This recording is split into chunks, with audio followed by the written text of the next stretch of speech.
Hi, ಮಂಡ್ಯದಲ್ಲೊಂದು ನನಗೆ engagement makeup ಇತ್ತು. Braid doctor ಸುರಕ್ಷಿತಾ. Engagement ಇದ್ದಿದ್ದು 12ಗೆ, ಅವ್ರು ನನಗೆ 8ಗೆ ಬರೋಕ್ಕೆ ಹೇಳಿದರು. ಯಾಕಂದರೆ 10ಗೆ ಅವ್ರಿಗೆ ಫೋಟೋಶೂಟ್ ಇತ್ತು.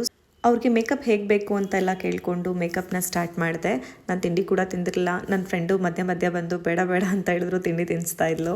ಮೇಕಪ್ ಎಲ್ಲ ಅವ್ರು ಹೇಗೆ ಕೇಳಿದ್ರು ಅದೇ ಥರ ಮಾಡಿಕೊಟ್ಟೆ. ಹೇರ್ ಸ್ಟೈಲು ಮೆಸ್ಸಿ ಬ್ರೈಡ್ ಕೇಳಿದರು, ಸೊ ಮೆಸ್ಸಿ ಬ್ರೈಡ್ ಹೇರ್ ಸ್ಟೈಲೇ ಮಾಡಿಕೊಟ್ಟಿದ್ದೀನಿ.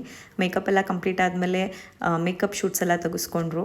ಅವ್ರ ಎಂಗೇಜ್ಮೆಂಟು ಸಡನ್ನಾಗಿ ಫಿಕ್ಸ್ ಆಯಿತು ಅಂತ 3 ಡೇಸ್ ಇರೋ ಹಾಗೆ ನನಗೆ ಆರ್ಡರ್ನ ಕೊಟ್ಟಿದ್ದವರು.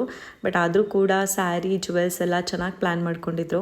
ಹಾಗೆ ನನ್ನ ಕಾಂಟ್ಯಾಕ್ಟಲ್ಲಿ ಯಾವಾಗಲೂ ಇರ್ತಾಯಿದ್ರು. ಔಟ್ಡೋರ್ ಶೂಟ್ ಕೂಡ ಇತ್ತು. ಸೊ ಔಟ್ಡೋರ್ ಶೂಟಲ್ಲಿ ಅವ್ರು ಸ್ವಲ್ಪ ಟಚಪ್ ಬೇಕಾಗುತ್ತೆ ಅಂತ ಕೇಳಿದರು. ಸೊ ಅಲ್ಲೂ ಕೂಡ ಹೋಗಿ ಅವ್ರಿಗೆ ಟಚಪ್ನ ಮಾಡಿಕೊಟ್ಟೆ. ಸೊ ಎಲ್ಲ ಶೂಟ್ಸು ಕಂಪ್ಲೀಟ್ ಆದಮೇಲೆ 12ಗೆ ಶಾಸ್ತ್ರ ಕೂಡ ಇತ್ತು. ಶಾಸ್ತ್ರ ಮಾಡುವಾಗ ಅರಿಶಿನ ಕುಂಕುಮ ಎಲ್ಲ ತುಂಬ ಹಾಕ್ಬಿಟ್ಟಿದ್ರು. ಸೊ ಅದನ್ನೆಲ್ಲ ಸ್ವಲ್ಪ ರಿಮೂವ್ ಮಾಡಿ ಟಚಪ್ ಮಾಡಿ ನೆಕ್ಸ್ಟ್ ಒಂದು ಸ್ಯಾರಿ ಎಕ್ಸ್ಚೇಂಜ್ ಕೂಡ ಇತ್ತು. ಸೊ ಅದನ್ನು ಮಾಡಿಕೊಟ್ಟೆ. ಅವ್ರಿಗೆ ನನ್ನ ಮೇಕಪ್ ತುಂಬಾ ಇಷ್ಟ ಆಯಿತು.